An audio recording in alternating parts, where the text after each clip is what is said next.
Suelta tu pelo y entrégalo al viento. Siente la vida como va por dentro. Vívelo todo. Brotes para la Semillera, una estación para compartir saberes y complicidades. Donde maestras, amigas y aliadas dan voz a sus recorridos. La Semillera, Gestalt Comunitaria. Un espacio terapéutico a través de las artes escénicas, la Gestalt y la psicología. Para acompañar la construcción del relato propio. Buenas tardes, el día de hoy damos inicio a la sección de La Semillera, Gestalt Comunitaria, con este podcast que vamos a entrevistar a Irene Santiago. Hoy vamos a hablar sobre trauma y sobre procesos de recuperación. Irene Santiago es psicóloga, psicoterapeuta transpersonal, ha estado trabajando durante más de 20 años como psicóloga en el ámbito comunitario, acompañando procesos de crisis, trauma y duelo, entre otros, en Colombia, Venezuela, en Perú, en México, en España, en procesos migratorios y de refugio, y en atención psicosocial y psicoterapéutica en casos de estrés postraumático.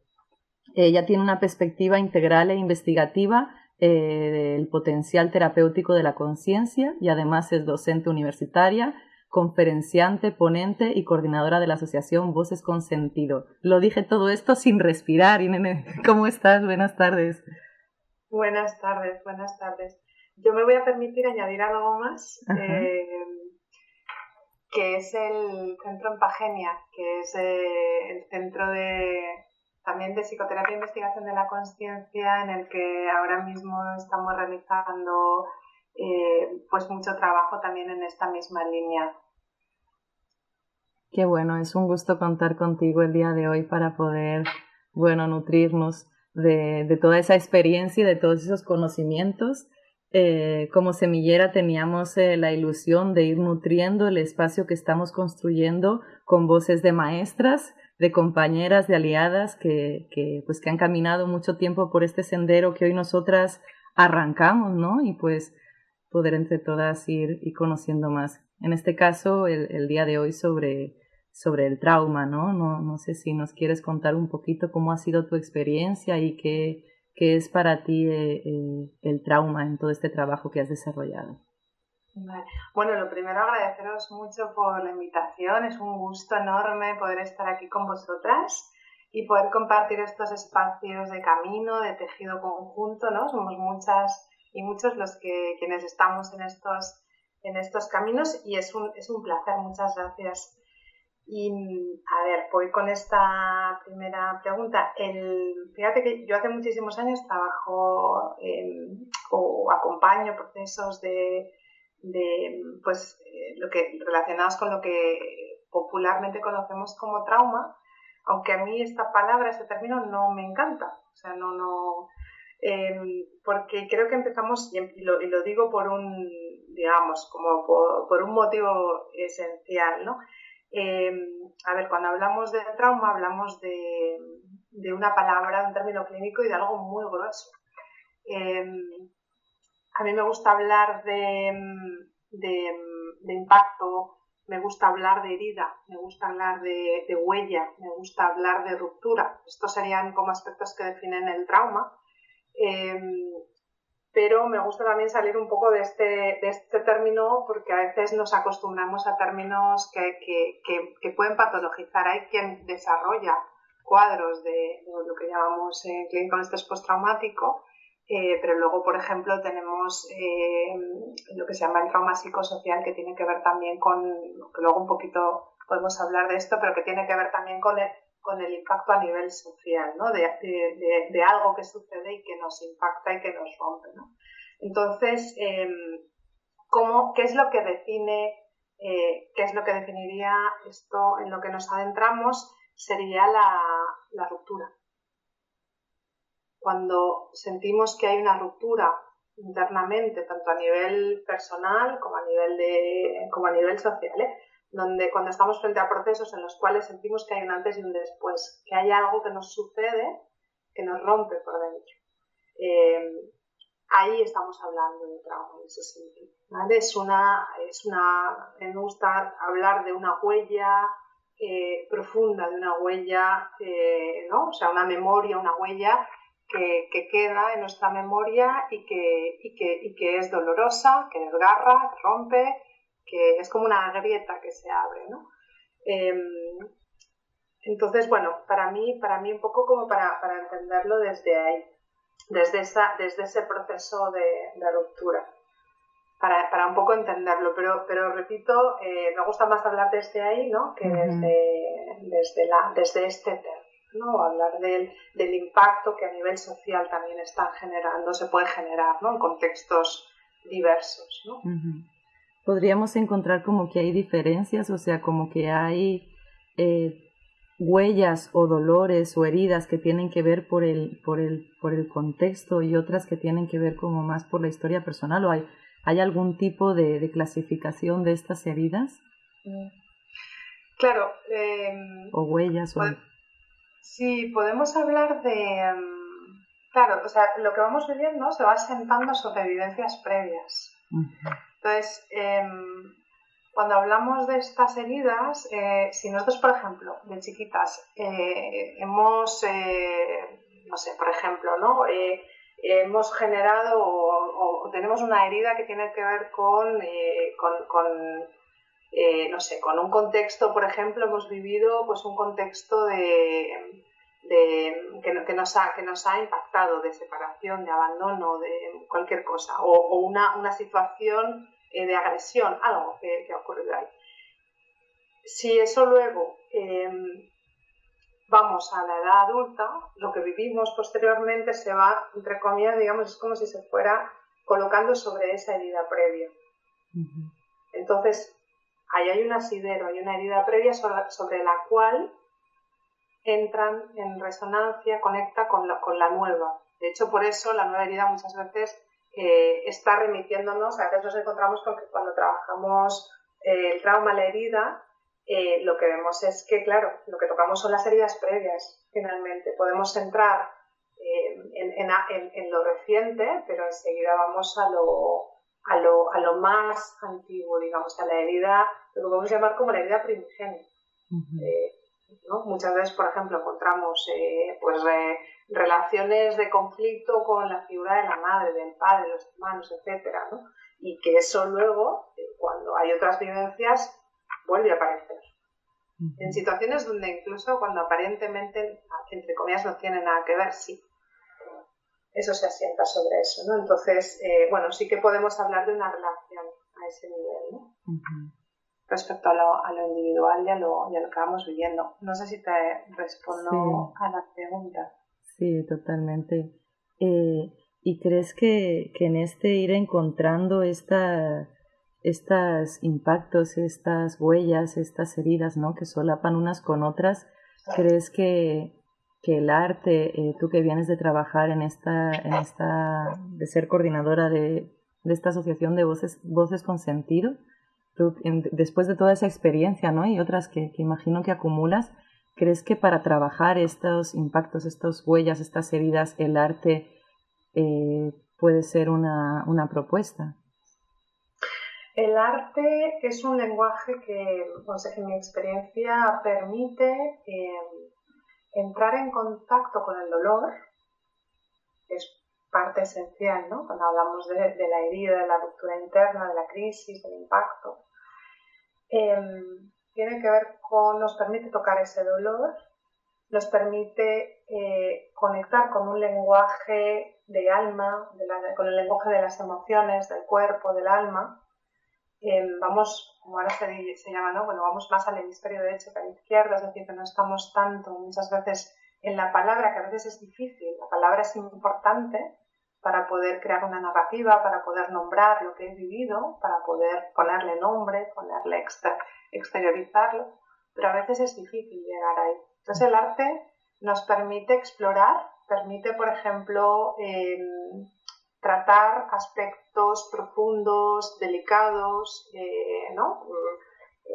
Sensibles, de forma protegida, porque en el arte yo estoy moviéndome dentro de la metáfora, estoy moviéndome dentro del símbolo, estoy moviéndome dentro de un lenguaje que además es intrínsecamente expresivo, que esto también es algo que permite, ¿no?, movilizar internamente esta huella, esta herida, ¿no?, esto que se ha roto dentro, ¿no?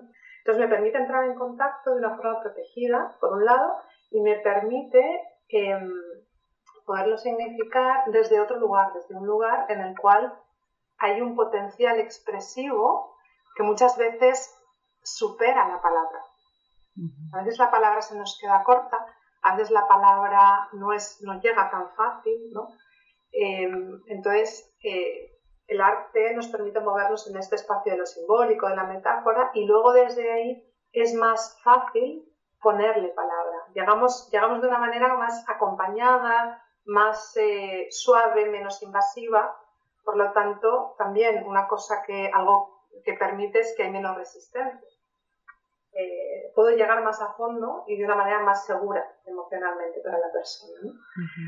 Entonces, y además eso, alcanzando como un espectro mucho más amplio, ¿no?, de lo que nos permitiría esa palabra. Entonces, el arte, cualquier lenguaje artístico, bien llevado, por supuesto, etcétera, pero es algo que ayuda. El primer principio es la expresión, el primer principio de sanar algo, ¿no?, es expresar, ¿no? Pero en el trauma hay que tener mucho cuidado, hay ritmos, hay tiempos. Podemos ir directos, ¿no?, aquello que dolió tanto, ¿no? Entonces, podemos permitirnos ir tocando ese dolor. Es como entrar en la piscina, pero sin lanzarte de golpe, sino ir poniendo el pie poco a poco, ir sintiendo cómo está el agua, y entonces, cuando sea el momento, ya ir entrando poco a poco. Nos permite cuidar mucho esos ritmos y esos tiempos, ¿no? Tocar y ir marcha atrás, ¿no?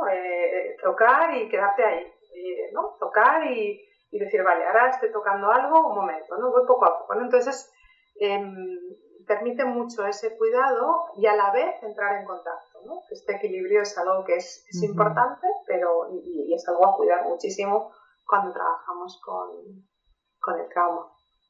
Y al entrar en contacto, ¿qué es lo que se genera cuando una persona puede entrar en contacto con ese dolor o con...? Claro, también cuando entramos en contacto desde el arte, estamos trabajando desde diferentes cuerpos. Digamos que entendemos que tenemos un cuerpo físico, ¿no?, tenemos un cuerpo emocional, tenemos un cuerpo mental o cognitivo y tenemos un cuerpo existencial, espiritual, etcétera, ¿no?, de cosmovisión ya a nivel más amplio. Entonces, cuando entramos en contacto desde diferentes cuerpos. Si yo estoy únicamente en la verbalización, que es muy importante, no estoy diciendo que no lo sea, no es mucho, pero desde el arte, como toda un poco el espectro es lo que nos permite, puedo entrar en contacto desde estos diferentes cuerpos. Puede ser, porque además esto sí que hay diferencias en las personas y en los colectivos también. Hay quien el trauma siempre va al cuerpo, o sea, el cuerpo es esencial trabajar. De hecho, hay muchísimo trabajo en terapia sensorio-motriz, psicocorporal, etcétera, hay muchísimo desarrollado porque es básico trabajar el cuerpo. Cuando trabajamos desde el arte, estamos podemos tocar cuerpo. Podemos permitir que una persona que se exprese mejor desde ahí resuene con ese lenguaje. Es como, digamos, como si pudiéramos ampliar el canal que es más adecuado para la persona. Entonces, una persona que se maneje o que pueda funcionar mejor o que le sea más fácil expresar algo desde lo corporal puede hacerlo. O desde lo emocional va a poder hacerlo. Incluso desde una escritura artística va a poder hacerlo, ¿no? Que todavía es de hemisferio derecho, no estoy hablando de la verbalización del hemisferio desde lo izquierdo, ¿no? O incluso tocar otras dimensiones que tienen que ver con lo metafísico, con lo transcultural, lo existencial, ¿no? O sea, cosmovisiones de vida, creencias, etcétera, en ese orden. Es mucho más, nos permite tocar eso, y cuando tocamos eso nos permite también activar recursos propios también. Nos permite tocar. Cuando tocamos el dolor, claro, el proceso de transformación tiene que ver con tocarlo. Lo que hacemos los psicólogos es cuidar mucho cómo se toca eso, ¿no? Eso es sagrado, es muy delicado, hay que hacerlo con mucho cuidado para evitar lo que llamamos la revictimización o retraumatizar, ¿no? O sea, por eso es importante, ¿no? El cómo lo hacemos, ¿no? Y lo que nos permite es ir escuchando a la persona. Hasta dónde llega, qué hace, qué dice, qué expresa, qué necesita, ¿no? Entonces, podemos estar mucho en este ritmo de la persona. El ritmo no lo marca el psicólogo, el terapeuta, lo marca la persona. Y este ritmo es esencial, ¿no? Entonces, nos permite seguir mucho eso, ¿no? Y nos permite ir entrando en contacto, porque no hay manera, o sea, podemos hacerlo cuidadosamente, pero finalmente hay que tocar. Hay una psicóloga chilena, Elizabeth Lira, que me gusta mucho, que tiene una frase que para mí es como una estas frases así, no tiene guía, ¿no? Que dice: todo es según el dolor con que se mira. Entonces, es desde ahí, ¿no? Es qué dolor nos ha generado este golpe, este trauma, ¿no? Este golpe sorpresivo, este golpe que la vida nos da, este impacto, esta pérdida de control. ¿Cuál es el dolor que nos ha generado esto? Al final nos toca pasar por ahí. Porque es la manera, ¿no? de poderlo transformar y de luego ya ir hacia un proceso de reconstrucción, de recuperación, de preparación, ¿no? Pero pasa por ahí, ¿no? ¿Crees que este transformar tiene que ver con encontrarle también un sentido? ¿O qué lugar ocupa el sentido en este atravesar o en este tocar? Mira, el sentido, esto es algo esencial. Ahora estamos entrando en algo clave porque fíjate, hay todo este tema, por ejemplo, no solo del trauma, pero de la resiliencia, que hace unos años se puso muy de moda, etcétera, que también está muy ligado justamente al trauma. Aquí tenemos a Ana Frank, a Viktor Frankl, a Ludwig Wittgenstein, a Boris Cyrulnik, personas que han estado vinculadas, que han pasado por campos de concentración, que vivieron, que son personas afectadas directamente por el Holocausto. Y justamente Viktor Frankl, que luego crea la logoterapia y tiene un libro que se llama El hombre en busca de sentido, habla él justamente, pero todos ellos también, o sea, hablan del sentido, o sea, y de la importancia de encontrarle un sentido a eso que yo he vivido, ¿no? Que tiene que ver con cómo me lo explico también, cuál es mi narrativa, ¿no? Y entramos también en qué narrativa me creo yo conmigo mismo, o sea, cómo me explico, qué me ha pasado, qué he vivido, ¿no? Esto es lo primero, ¿no? Cuando hay un trauma hay un shock también muchas veces, ¿no? Entonces, porque es algo que yo no puedo elaborar, me sobrepasa, no sé qué hacer con esto, y aquí es donde se da esta ruptura, ¿no? Entonces, es como si este discurso, esta película de la vida quedara paralizada de momento, como si pusiéramos pause muchas veces, ¿no? Muchas veces la sensación es esa, ¿no? Es como si todo se hubiera quedado parado ahí.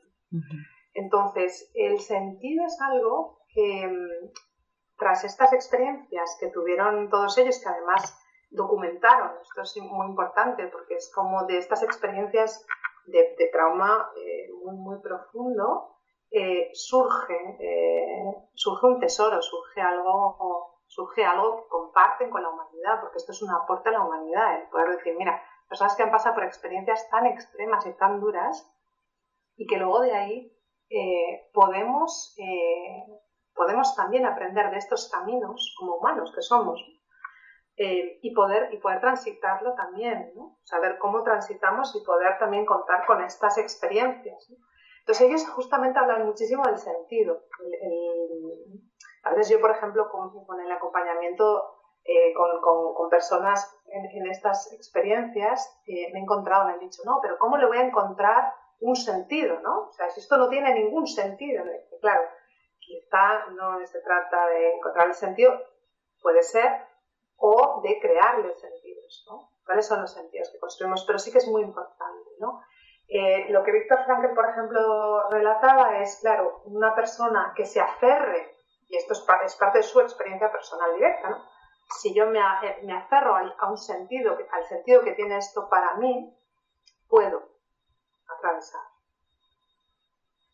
¿Qué es un sentido? ¿Cuál es un sentido? Es un sentido a nivel vital, existencial, ¿no? Por ejemplo, personas también que han pasado por, eso está muy documentado todo, ¿no? Por experiencias de tortura, de detenciones, etcétera, relatan cómo si el hecho de poder sostenerse o de poder justificarlo por unos valores, unos ideales, un proyecto vital, político, colectivo, etcétera, como puede ser, por ejemplo, la sensación, la evidencia de injusticia, ¿no? De esto ocurre porque yo estoy, pues, creando un mundo diferente o no, luchando por un proceso de justicia, por los derechos humanos, Esto le da sentido, es diferente. Si a mí me detienen y me encierran por razones de defender los derechos, sin ningún sentido, sin ninguna razón. Cómo yo lo voy a vivir y desde dónde me voy a colocar va a ser muy distinto. Esto es lo que también relataban ellos, ¿no? Bueno, Viktor Frankl, etcétera, Ana Frank, etcétera, que habían pasado por campos de concentración también, ¿no? O sea, el sentido, ¿no? Es la piedra angular, o sea, es lo que hace que yo me pueda sostener en algo. Es un poco cuando todo se cae y no tengo dónde agarrarme, a esto me puedo agarrar, ¿no? El sentido puede ser que esto no vuelva a suceder. Hay mucha gente que dice, claro, pues el sentido para mí a mí me ha pasado, pero que esto no le pasa a nadie más, que hay un sentido, ¿no? Incluso el que no me ganen, y esto lo he escuchado mucho, ¿no? Yo voy a salir para no darles la razón, para que no me ganen aquello. Esto puede ser que no me gane el accidente de coche que tuve, que no me gane la detención que tuve en una manifestación, que no me gane aquello que me ha llevado acá, ¿no? Entonces esto también, o sea, es aquello que es lo que me impulsa y esto actúa de motor. Y si actúa de motor, es un accionador, me lleva a la acción, ¿no?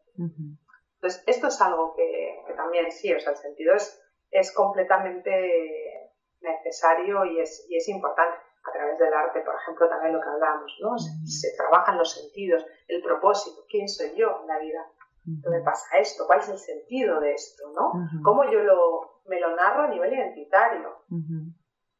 ¿No? ¿Qué hago yo con esto? ¿Esto me convierte en qué persona? ¿Una persona luchadora? ¿Una persona fuerte? ¿Una persona conectada con la vida? ¿Qué? ¿No? ¿Cuál es? Y esto es muy personal también. Estos son procesos que se trabajan con cada persona, ¿no? O con los colectivos, ¿no? Pero es el sentido muy, muy particular, ¿no? O, por ejemplo, con procesos de migración o de refugio, ¿no? Pues el poder sostener a mi familia en el país de origen puede ser uno de los sentidos que haga que una persona atraviese dificultades astronómicas, ¿no? Pero diríamos, bueno, pero ¿cómo se sostiene esto? Pues porque esto ayuda a mi familia en tal país, ¿no? O porque esto tiene que ver con valores míos, ¿no? Tiene que ver con que todo el esfuerzo que he hecho haya valido la pena, por ejemplo, ¿no? Entonces, bueno, por aquí va todo esto. Me venía una imagen como de un mástil, ¿no? Estaba mirando, va de hacer gestos así con la mano de arriba para abajo. Los demás que nos escuchan no nos ven, pero nosotras nos estamos mirando, ¿verdad? Entonces yo me imaginaba un mástil de un barco moviéndose de un lado a otro, pero hay algo, ¿no?, que sujeta la vela, que es lo que empuja, ¿no? Cuando has dicho motor me ha parecido como muy gráfico. Y en encontrar el sentido, claro, el relato forma parte, ¿no?, de cómo construimos este sentido y cómo nos explicamos no solo lo ocurrido, sino que de todo eso conforma lo que yo soy ahora, ¿no? Y que, no sé qué piensas alrededor de cómo el relato va construyendo también este sentido y este proceso. El relato es algo esencial.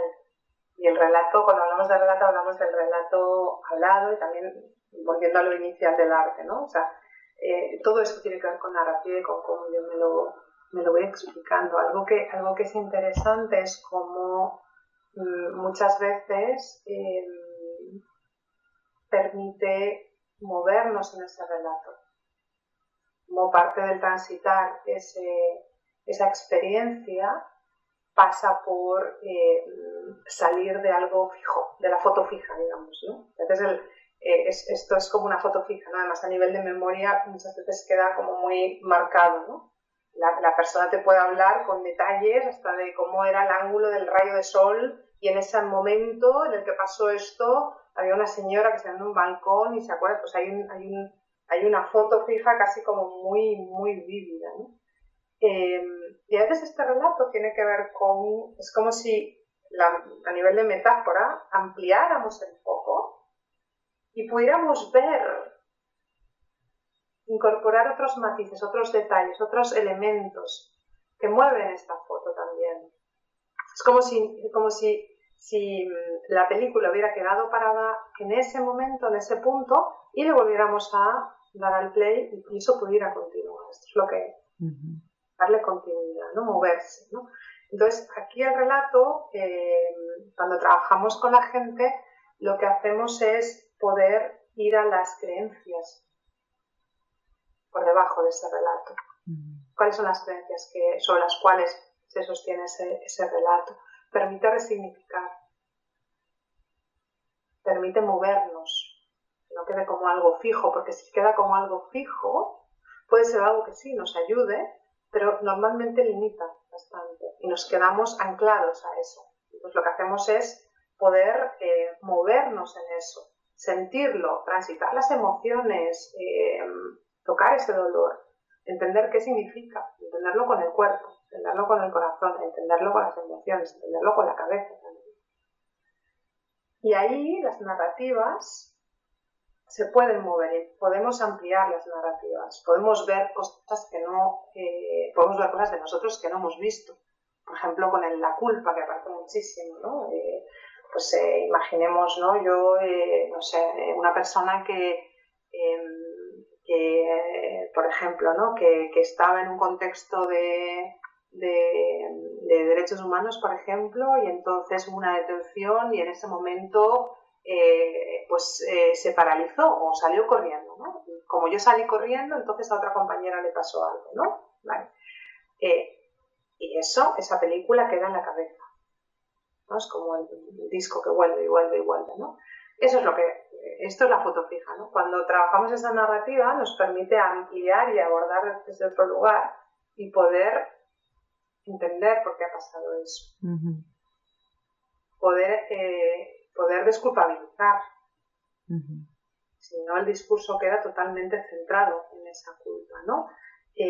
Poder entender que estábamos viendo algo que seguramente la persona no tenía tanto control como hubiera querido, ¿no? Entender cuál era el contexto, entender que esto pasó en fracciones de segundos, entender, o sea, como otros, ahí entran otros elementos.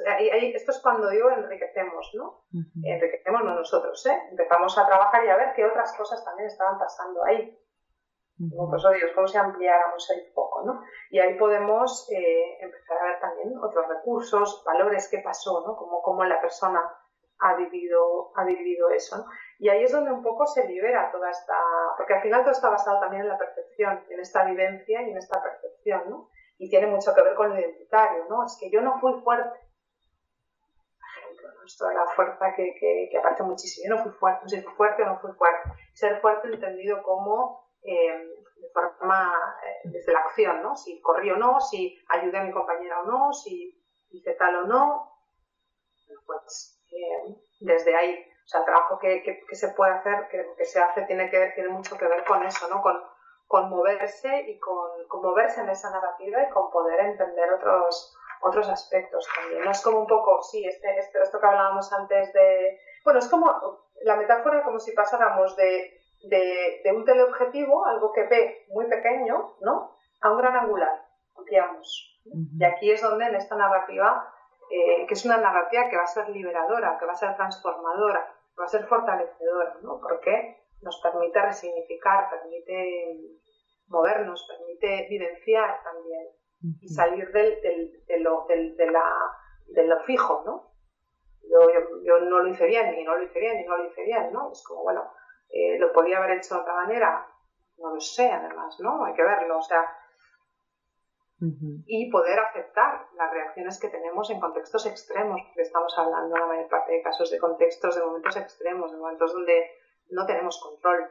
Entonces, muchas veces algo que sucede es que las personas entramos en contacto con que no tenemos ese control que queremos o que necesitamos sentir que tenemos, ¿no? Por ejemplo, los atentados en agosto en Barcelona. Esto fue fracciones de segundo, fue rapidísimo. Es muy difícil reaccionar ahí de la manera adaptativa. La gente reaccionó como reaccionó. Y ya está. O sea, que decir, es que no hay otra, ¿no? Algo pasa rápido y ahí entraríamos ya en todo el mecanismo del sistema nervioso central, del sistema nervioso periférico, o sea, todo lo que se activa, ¿no? De cómo se activa un sistema de estrés de supervivencia, por ejemplo, ¿no? Este tipo de eventos. Entonces ahí, bueno, pues, ¿cómo luego todo eso? ¿Cómo pasa eso? Si nos pudieras dar algún apunte sobre eso. A ver, nosotros, bueno, lo primero que se activa es esto además lo voy a explicar porque quizá también se habrá escuchado, ¿no? El cortisol, como la famosa hormona del cortisol, que es la que se activa frente a una situación de estrés. Cuando estamos en una situación extrema de estrés, se activa un sistema, digamos, primario de supervivencia. Y aquí se activa la amígdala, que es el centro, digamos, uno de los centros cerebrales que segregan estas hormonas, y cortisol y adrenalina, aparte de otras hormonas, pero estas dos, ¿no? Por eso podemos correr mucho más de lo habitual, porque hay una descarga de hormonas que tiene que ver con que hay un sistema primario de supervivencia que se activa, ¿vale? Entonces, ahí no estamos razonando, no estamos funcionando bajo un sistema cognitivo que está evaluando. Esta evaluación es muy rápida, es en fracciones de segundo. Yo evalúo, veo, ¿qué hacemos? Vemos peligro. Entonces, frente al peligro, hay una evaluación rapidísima del organismo en la cual vemos si este peligro atenta contra nuestra vida o no, hasta qué punto esto es peligroso. Y aquí se activa el sistema que todos conocemos de huida o ataque. Esto es lo primario, ¿vale? Y aquí nos podemos salir corriendo, nos podemos paralizar, puede haber varias reacciones, lo que tiene que ver con esto. ¿Vale? Entonces, aquí estamos funcionando bajo un sistema que es adaptativo, es funcional, ¿eh? O sea, estamos en supervivencia, esto es como si entráramos en un modo de supervivencia, digamos, ¿no? Entonces, claro, cuando luego las personas en retrospectiva lo ven, aparte de que normalmente muchas veces hay memorias, a veces hay recuerdos distorsionados o no hay recuerdos, a veces puede haber amnesias, no me acuerdo de qué pasó ¿no? De repente estaba en tal calle y aparecí no sé dónde, no sé cómo me he llegado. ¿Vale? Es porque estamos funcionando con ese mecanismo. Entonces, hicimos lo que pudimos. Entonces, claro, aquí muchas veces lo que veo es nos confronta con esta concepción de control, de que tenemos el control y de que no planificamos y actuamos, no siempre, o sea, en momentos extremos pues actuamos de la mejor manera posible, pero actuamos desde ahí, ¿no? Y claro, nos interpela, porque de repente nos sentimos vulnerables y no estamos acostumbradas. Y acostumbrados a sentirnos vulnerables. Esto nos hace sentir poco protegidos. O sea, asociamos la protección y la fuerza a una capacidad de acción y de control, ¿no? Entonces, cuando esto no es así, esto nos hace sentir muy vulnerables. Podemos tocar la fragilidad de la vida. Es así, ciertamente, claro, ¿no? Entonces, bueno, pues aquí es donde el trauma se va generando, ¿no? En esta vivencia. Por eso, ahí hablamos mucho siempre. Ahora ya me estoy yendo a otro tema, ¿no? De lo colectivo, del apoyo, pero bueno, aquí ya no entro porque ya entraríamos en otro tema. Pero bueno, para un poco relatar un poquito cómo funcionaría este mecanismo. Sí, no, yo creo que vamos totalmente encaminadas, ¿no? En la profundización del tema, ¿no? A mí la duda que me surgía ahorita escuchándote es, claro, hay contextos que por conflicto territorial o por guerra, este tipo de estado de alarma es permanente, ¿no? Entonces, supongo que requiere también otro tipo de abordajes en contextos donde, por decirlo de alguna manera, el atentado de Barcelona pasa una vez cada década, ¿no? A cuando todo esto es un acontecimiento diario y la gente tiene que estar sobreviviendo o conviviendo con este tipo de intensidad de violencia y de ataque, ¿no? No sé si a nivel de terapia me imagino que también tiene sus sus variaciones o sus enfoques. Cuando estamos, sí, es muy distinto, efectivamente. Cuando hay un evento puntual, es un estrés, vamos a llamarlo agudo, puntual, corto en el tiempo, es muy elevado, pero es corto. Es una cosa, inicia y acaba. Hay un inicio y un fin. Es una cosa, y otra cosa es cuando, por ejemplo, cuando esto es sostenido, cuando es difícil incluso establecer un marco temporal, ¿no? Vivo en un contexto de guerra, de conflicto armado, por ejemplo, o en un contexto sin llegar a ser conflicto armado, de riesgo, llamaríamos sociedades de riesgo, por ejemplo, ¿no? Cuando es permanente, aquí entramos en otro tipo de efectos y de abordaje porque hay un desgaste que se va dando, hay un mayor desgaste. Sí, esto que ahora comentábamos, este cortisol, ¿no? Que se libera para generar una respuesta adaptativa de supervivencia, resulta que el mensaje que le estamos dando constantemente es de que tiene que estar sostenido porque el peligro continúa. Aquí hay un desgaste. Hay un desgaste. Porque necesitamos poder bajar. Eso, ¿no? Algo que se hace, por ejemplo, cuando se trabaja el trauma es el cortisol, o sea, bajar los niveles de alerta. Muchas veces las personas continúan en alerta. Incluso a veces cuando el peligro ha pasado, pero el impacto ha sido tal que la persona continúa en alerta. Cuando esto es sostenido, esa alerta, claro, es sostenida también. ¿Qué pasa? En países donde se convive con el conflicto y esto dura años y bueno, las personas han nacido en el conflicto, vivirán en el conflicto y ojalá que el conflicto agrave, ¿no? Pero cuando esto es de esta forma también hay mecanismos de adaptación, porque el ser humano, la supervivencia del ser humano está basada en la adaptación.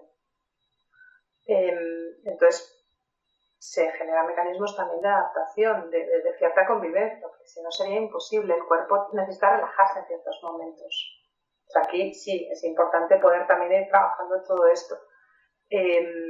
Lo que yo he visto en países de este, ¿no? o colectivos, personas que viven en este tipo de contextos, también son muchísimo, o sea, el desarrollo de muchísimos recursos personales, colectivos y sociales, ¿no? Lo que hablábamos al inicio del trauma psicosocial, que esto lo mencionaba Ignacio Martín Baró, que es un psicólogo pionero en todo este tipo de abordajes, ¿no? del trauma y del impacto en contextos de guerra y de conflicto. Lo recomiendo para que le interese, es uno de los grandes que ha abierto camino. Y él es el que empieza a hablar justamente de esta dimensión psicosocial, ¿no? A nivel de impacto, pero también a nivel de recursos, ¿no? Hay sociedades que, podríamos decir entre comillas, que son casi resilientes, digamos, pero cómo se puede, ¿no? En medio de todo este conflicto, pues también desarrollar un impulso vital, ¿no? ¿Cómo puedes? Pues así es, o sea, ¿no? Esto también es, ¿no? Entonces, las sociedades generan mecanismos de aprendizaje y de adaptación, lo cual no significa, obviamente, que esto sea sano, ¿no? En el sentido de que, claro, lo sano sería vivir en sociedades donde los conflictos los gestionáramos por otras vías, ¿no? Y no por las vía de la violencia, ¿no? Pero permite la supervivencia y permite generar también, o sea, aquí yo creo que esto es muy importante porque también es hablar de lo que el ser humano, o sea, de la capacidad que tenemos los seres humanos para generar vida, para generar creación, creatividad, recursos, esta parte, ¿no? No todo es aquello oscuro, ¿no? ¿Qué tal? Sino es que hay mucha luz también, hay mucho recurso, hay mucho que se genera, ¿no? Y justamente, por ejemplo, en personas que vienen de conflictos, trabajando, por ejemplo, con un colectivo de personas en situación de refugio e inmigración, estuve trabajando hace un par de años con un grupo, además muy diverso, llegamos a tener hasta 17 nacionalidades en un grupo pues de unas más o menos 20 personas, en un espacio que duró un año, en el que trabajábamos con música, con arte, música desde lo psicosocial y, por ejemplo, era impresionante cómo todos y todas iban a tratar temas de solidaridad, de unión, de trascender la frontera cultural, reconociendo que cada quien venía de X país, de X cultura, de X religión incluso, porque había diferentes afecciones religiosas, etcétera, pero de que había unos valores y una humanidad que trascendía, por ejemplo, ¿no? Y esto era un lugar de encuentro de personas que venían de escenarios sociales de lo más diverso, ¿no? Por ejemplo. Entonces, esto es interesante porque, claro, la reflexión también que hacíamos es, claro, finalmente estamos reconociendo, porque no es desdibujar la frontera cultural que enriquece, ¿no? Sino es reafirmarla, pero encontrarnos y trascender desde lo humano. Ujú. Entonces, aquí estamos tocando humanidad, estamos humanizando, ¿no? Para mí esto, cuando hablamos de trauma, hablamos, por eso decía, no me gusta tanto el término, sino de la herida, de las crisis de la vida, ¿no? Es como tejemos desde un lugar de encuentro que es humano y que ese lugar es de lo más sanador que puede existir. Vamos, en los procesos que yo he podido también acompañar, esto tiene una fuerza impresionante. He visto procesos muy, muy profundos y potentes ligados a esta sensación de estar vinculados, Ujú. de ser un grupo, ¿no? De recibirnos, de poder permitirnos tocar el dolor hasta donde cada quien quiere y compartirlo, ¿no?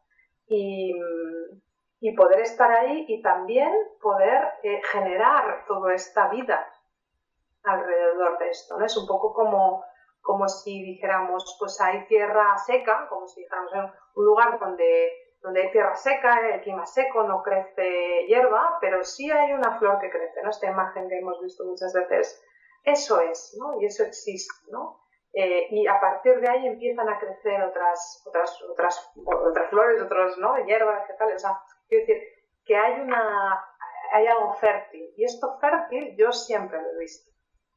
Siempre lo he visto, incluso en los momentos más o experiencias más oscuras o más extremas, esto siempre está, ¿no? Y a mí esto es algo que me impresiona porque finalmente digo, bueno, en la naturaleza humana hay un impulso vital, claro, hay un impulso de vida, ¿no? Claro, ¿no? Entonces esto se toca de una manera muy clara en contextos justamente con este estrés sostenido del que hablábamos, ¿no? Esto se va desarrollando. Entonces, pues al final hay mucho impulso destructivo y mucho impulso constructivo, las dos cosas, ¿no? También, y aquí las personas van desarrollando, abriendo y generando muchísimo, ¿no? Entonces, encontramos vida muchísima, ¿no? Encontramos abundancia, nutrición muchísima dentro de eso también, ¿no? Esa es parte de la paradoja y de la complejidad, ¿no? No son cosas separadas, sino que crecen juntos, ¿no? Ujú. Sí, me he emocionado cuando has dicho, hay algo fértil que yo siempre he visto, ¿no? Como la contundencia de que entre toda esa barbarie, ¿no? que presenciamos y vivimos, ¿no? Dependiendo del contexto, hay una certeza de que lo humano, lo colectivo, la pertenencia, ¿no?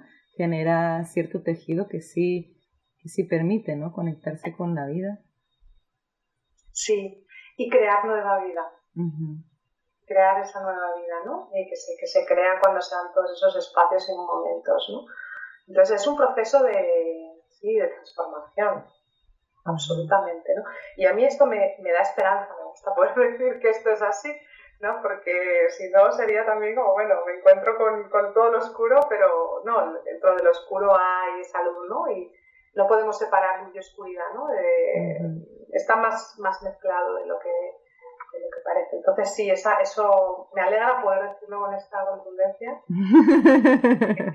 Sí, que es reafirmar también, ¿no?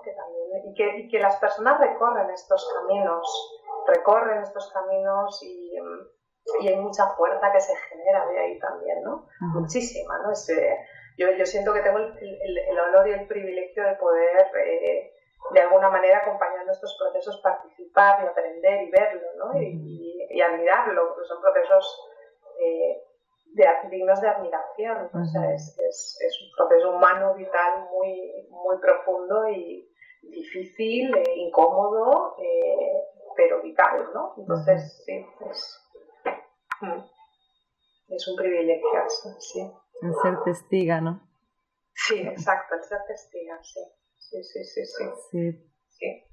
Pues con esto ya iríamos cerrando. No sé si querés añadir alguna otra cosa, algo que crees que haya quedado por ahí colgando o alguna... Mira, sí, no, ahora que me lo dices, hay una metáfora que a mí me gusta mucho con esto, de que igual también, que es el kintsugi, que es una técnica japonesa. Los japoneses, cuando un jarrón se rompe,